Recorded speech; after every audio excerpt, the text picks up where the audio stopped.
Hey, I just wanted to get on really quickly and break down some numbers about my new listing that are coming up. Um, we have so many folks that are just trying to purchase homes.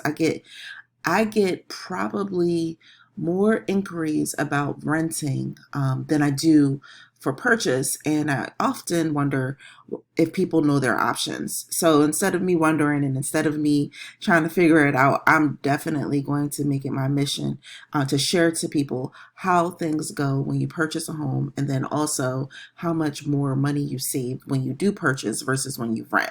So my listing down that's going live this week is on Banbury Street over in North Philadelphia, and the sale price is going to be $135,000.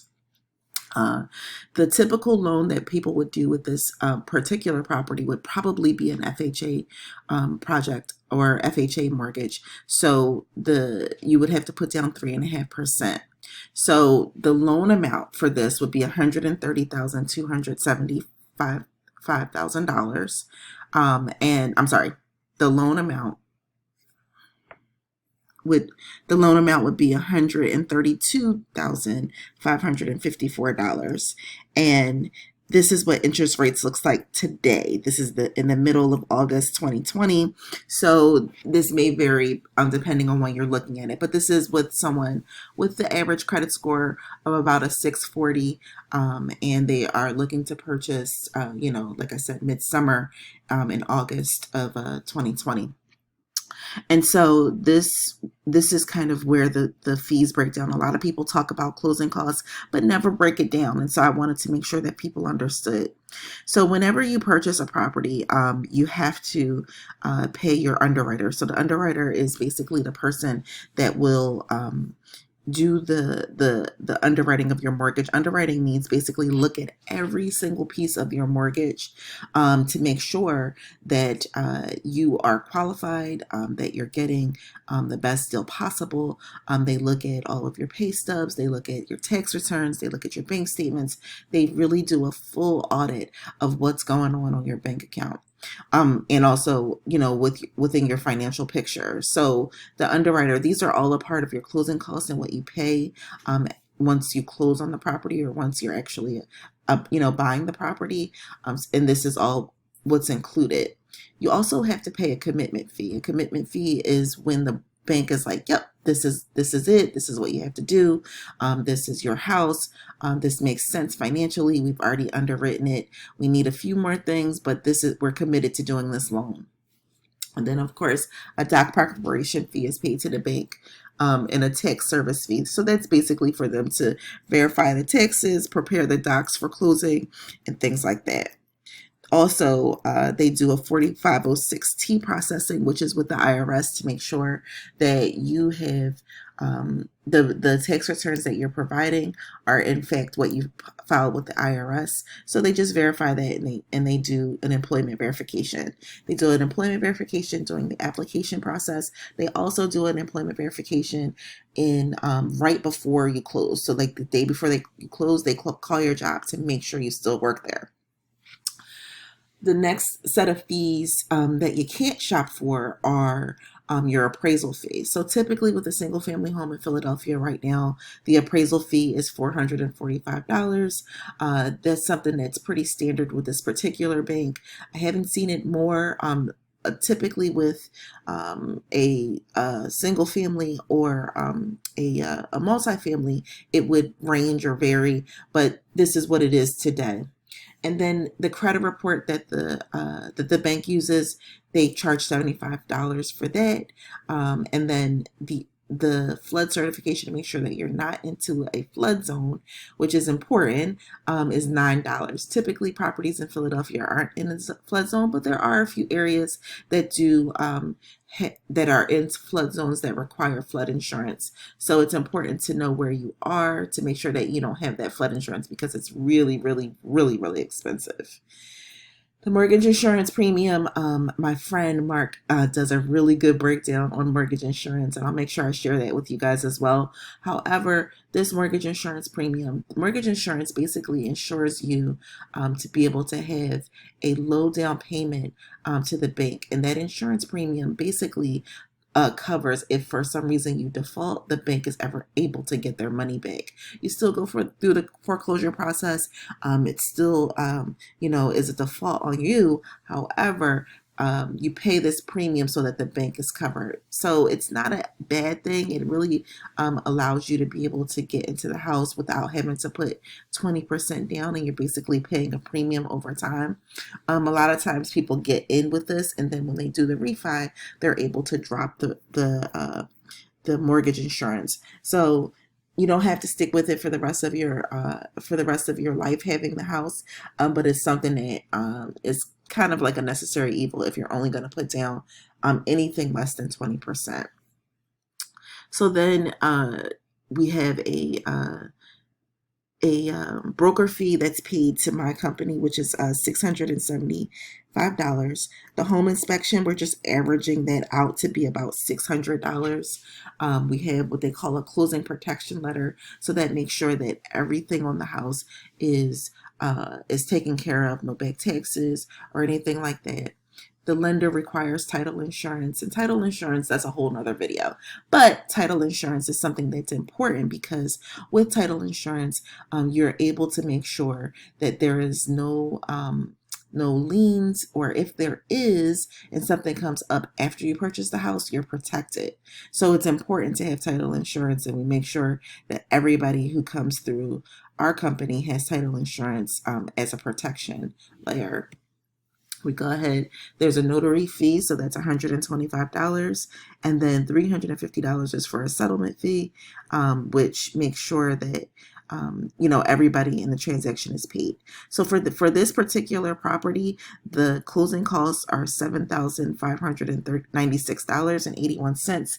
Closing costs are on average are about 6% of the purchase price. So this is probably maybe a little bit less, or right at the amount, but you can average about 6% for closing costs. So make sure you're paying attention to this number, because we're going to talk about it when we get to the other side.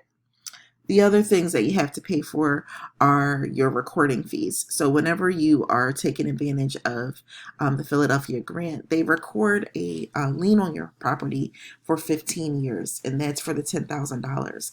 A lot of people ask, well, if I have a lien on my property, I can't sell it, I can't do anything. You can sell it. What happens is that when you sell it, you can go ahead and sell the property, but you'll have to pay back the loan or the grant if it's less than 15 years.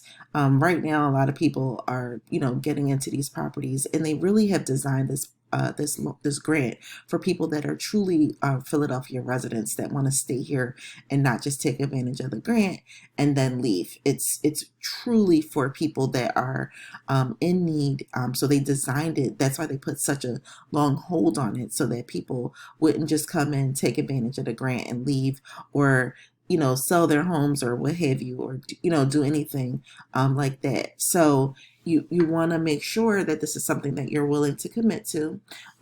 You also have to pay a recording fee of it's right now, it's I think it's $253, but that recording fee is for the recording of your deed and your mortgage. So those fees are customary. Everybody pays them. The other fee that you have to pay is transfer taxes. Transfer taxes in Philadelphia are about 4.2%, but you pay half of those. So the seller pays one half, and you pay the other half. So this is how this is how much you're paying in transfer taxes. And then we're just averaging the homeowner's insurance to be about $900 a year. So that's just averaged out. Again, the taxes on this house are extremely cheap. They're $456. So all of these fees are 52, 43.90 I'm sorry, 52.43 and 49 cents. So all of these added up are this. Of course, we don't have any flood insurance or anything like that. So all of the closing costs total is $12,840.30. So I'm gonna break this down and show you how you're able to purchase this with a little bit of money.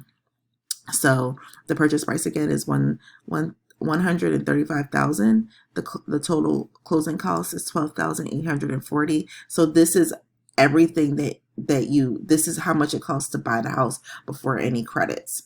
Of course, it'll be reduced down because you have to put down your 3.5%. If you go ahead and do your the home grant program, then that's $10,000. That is covered, so they cover up to 6% of the purchase price. We're using the $10,000 number here. That's the max. And then also the seller is willing on this property to give up to 3% assist. So right here with all of these numbers, you would need $1,236.30 to close. And that's including your inspections, your appraisals, and your earnest deposit. Whenever you purchase a home, you have to go ahead and put down $1,000. Typically, we ask for that to take the house off the market. And to make sure that you're going to, you're secured in, and we put that into an escrow account, which is only released once it closes. If for some reason the deal falls through, so your financing falls through, God forbid you lose your job or anything like that, the $1,000 is returned back to you, and we relist the property. The only way that you wouldn't get your money back is if for some reason you don't tell the truth. So if you don't meet your deadlines, or if for some reason you weren't honest on your application. So it's, for everybody pretty much, survives the purchase process, and they are able to, get this. If for some reason it does fall through, the home inspection is not good, or, something happens and it just doesn't make sense anymore, or the appraisal is light or anything like that, you do get your earnest deposit money back. Like I said, it's not for like if you change your mind or if anything like that. It has to be a viable reason. So when you're making a decision, you want to make sure that you're making a decision on something that makes sense for you. So the payment breaks down to this. The principal and interest. So right now, like I said, the interest rate is about 2.75%. The principal, meaning that's what the loan amount is amortized over 30 years plus interest, is $541.15. The homeowner's insurance is $75 a month, and then the real estate taxes are $38 a month. That PMI that I talked about, so that you're able to put down a lower amount, is $86.85 a month. And we are, like I said, under $750. This is a $741 payment. And I wanted to put that in perspective because a lot of times people look at it like, well, I can do I can rent, and a lot of times you can't. So this house happens to be a 2-bedroom house, which is, a lot less desirable, honestly. A lot of people want 3-bedroom houses because they have, bigger families. But a lot of times when you do get a smaller house, your features are really, they stand out a lot more. So I'm going to show you what the average rent in this area is. So right now, let's see. So whenever you're looking to purchase a home, you want to look at comps. But right this morning, we're going to look at the comps for the rent. So the address is 2956 North Banbury.